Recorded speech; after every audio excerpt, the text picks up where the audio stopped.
Greetings viewers and welcome back to Wiki Talks. Today we are going to be discussing a very unique topic, a video which came up across Twitter and took that by storm. It's about a famous, Russian tank crew single-handedly, decimating an entire Ukrainian column. And according to initial reports, it suggested that it's happened somewhere across the Zaporizhian front. Don't know exactly where. There is the Oriki front, and then there are other fronts as well. But interestingly, initially there was this 3-minute segment of the video in which certain clips were shown, especially the bombardment of the Ukrainians by the tank. And afterwards, there was a video clip on the Russian television as well about the interview concerning the tank crew members as well as the master gunner. We all hear about the master gunner so much from Brigadier Retired Vakar concerning that issue. But all in all, recently they have released the entire bunch. The entire 10 minutes of combat footage. There is a drone operator who's operating the landscape. And initially they were very worried about this tank because they were constantly saying again and again that the tank crew needs to wait for either reinforcements or for anti-tank units to be deployed so that they can counter this. Otherwise, the drone operator kept on repeating that, yeah, we might as well lose this tank. Don't know what this crazy idiot is doing. That's exactly the language shown here. We have with us Brigadier Retired Vakar, who's going to explain a few things. First of all, sir, interestingly, what we have seen in the video clip is that by and large, when it comes to the Ukrainian column, we have seen it in other videos as well. There are like 7 vehicles, 2 of them tanks up front and 5 vehicles behind. Somehow they used to call them as probing attacks, but suddenly they've turned them as company-based movements and battalion engaging an entire front in order to take some specific positions or some specific objectives. But the interesting part is that at that time there was already fire, elements of artillery being dropped on the Russian side as well as on the Ukrainian side as well, on other regions in the video. So there was this troop column of almost 7 vehicles. 2 of them, I think they are T-72 tanks, and the other vehicles are MRAPs, the famous vehicle given by the Americans. So in this engagement, what tactical options you could see, because initially people actually did perceive this as a single tank engaging against a huge column with the support of 2 tanks and probably enemy artillery behind as well. If it gets spotted, it's done and dusted. Yeah, I think it's a very interesting video, and it gives a lot of information on how both sides are using their command and control and how tactics is being employed. So I think first important thing is who ordered these Johnnies to do that, whatever, and where were they heading. Apparently the Russians kept on saying they're on the 144, so probably there's a highway there or something, exactly, or a small road. Yeah, the evidence and the audio indicates probably it's east of the Zaporizhia region, because you have the river bend, and this is also interesting from the point of view of Ukraine, because if you look at the 4 fronts the Russians have formed, you have the western front, which is the north, then you have the center, which is basically Bakhmut, and then you have south, where the action probably has taken place, and then you have the Dnipro front, which covers the river. So most probably it happened as far as the Russians are concerned in the south front. And it's also interesting from that point of view that there are some very interesting objectives if you look at the direction. Although I don't consider this was part of the counteroffensive, like Tokmak is one of the strong Tokmak.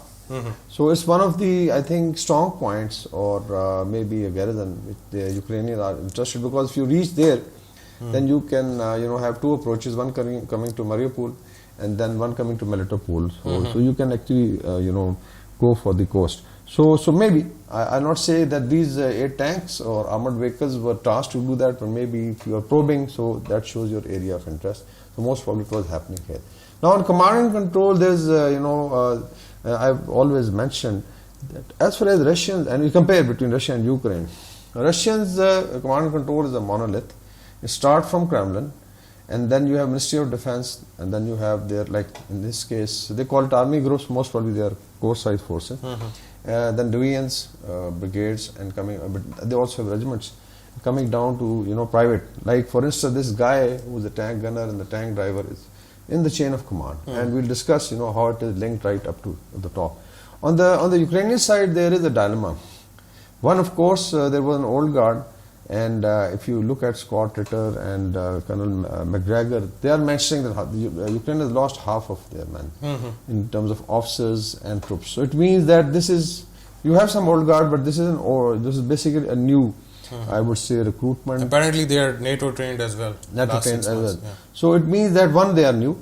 The other is that who's controlling? Is Zaluzny calling the shot? Are the regimental and brigade? But in Ukrainian case, I have not seen divisional size headquarters. So mostly they are in loose brigades, and then probably they have their group commanders at the top. Like I have a complete chain of Ukrainian command, but I think time is short, so we're not. Main thing is that who's calling the shots, who's directing. For instance, your question, where are they heading? So in that case, there has been a problem. Like there are planners sitting in NATO, Brussels, and then probably at Lviv or Kiev, the advisors, and then comes the Ukrainian chain of command, which goes down. So it means, it could be somebody's wish, it could be somebody giving direction and not knowing what is happening on ground, because the Russian chain of command is very, very strong. And then it's not only chain of command. I think there are other elements like C4ISR called. You have basically command, chain of command, control, computer systems, all integrated, whatever, intelligence, surveillance, and reconnaissance. So again, that is very, very prominent in this video, because if you look at C4ISR, which encompasses the entire battle space in 3 dimensions, so it's basically land and air and maybe space.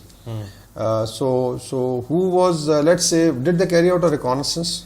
Was this a reconnaissance mission? So the R part. There was one tank. I don't think so they did even carry out reconnaissance, because initially during the video they were saying that, and as you mentioned, that there seemed to be like probing attacks. But what I have seen in videos, whether it be on the Robotne front or Pamomaiske or Svetove front, everywhere the situation is almost like the same thing.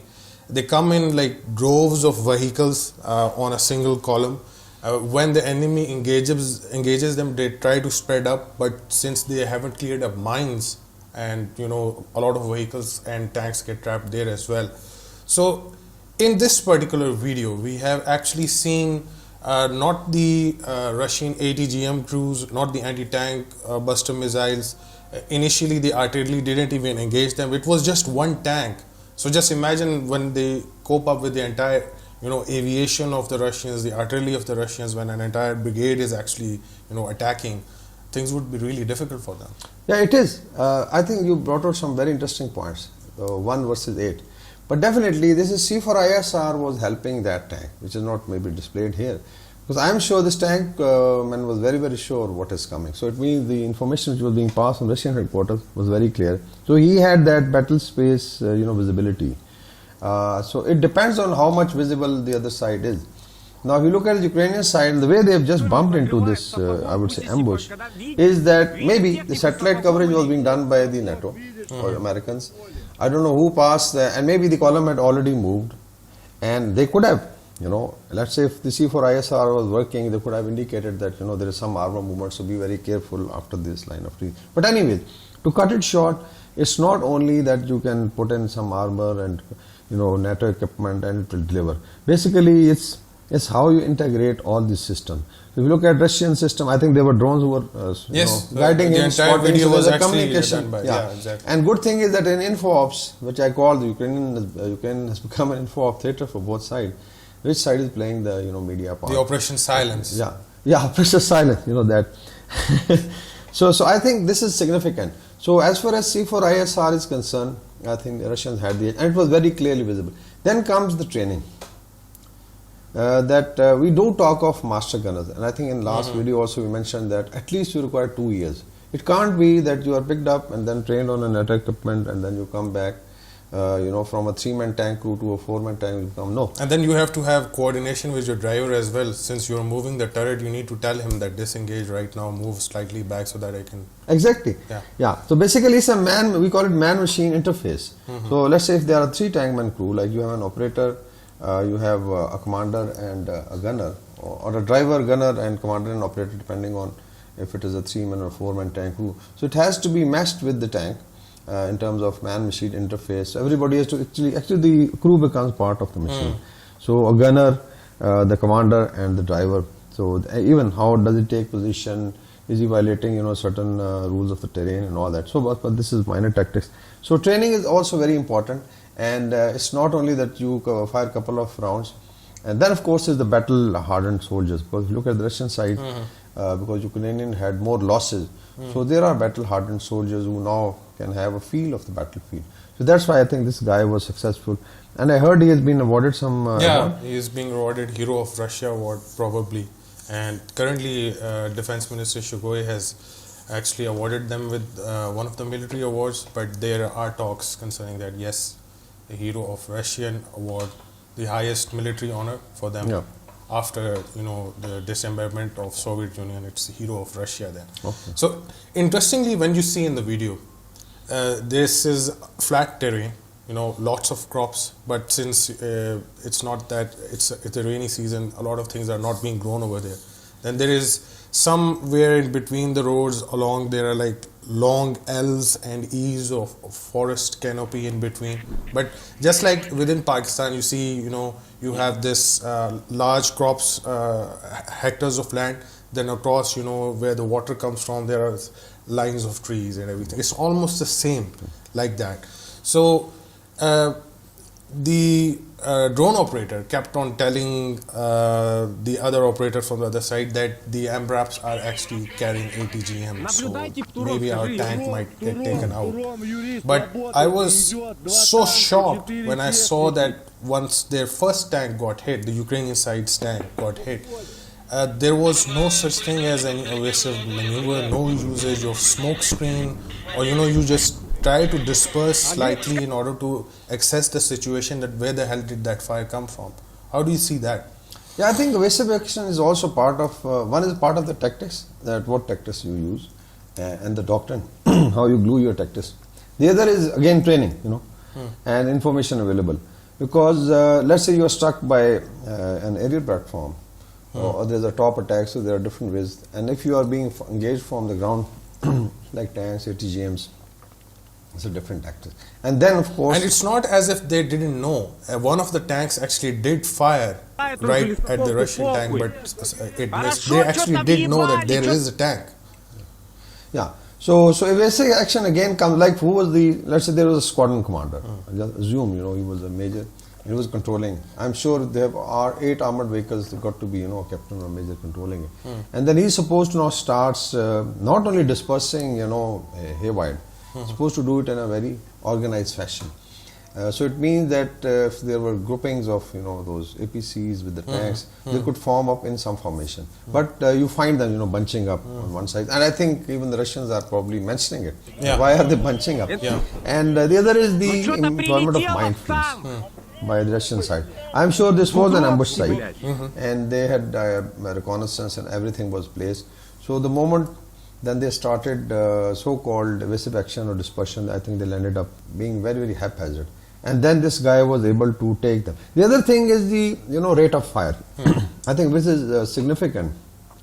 He was firing shots every 8 seconds. It's almost like every autoloader round was being exited from the tank turret. Yeah. So if you look at, let's say it was T-90 or T-72, whatever I think Russians are using, but the rate of fire is 6 to 8 rounds per minute.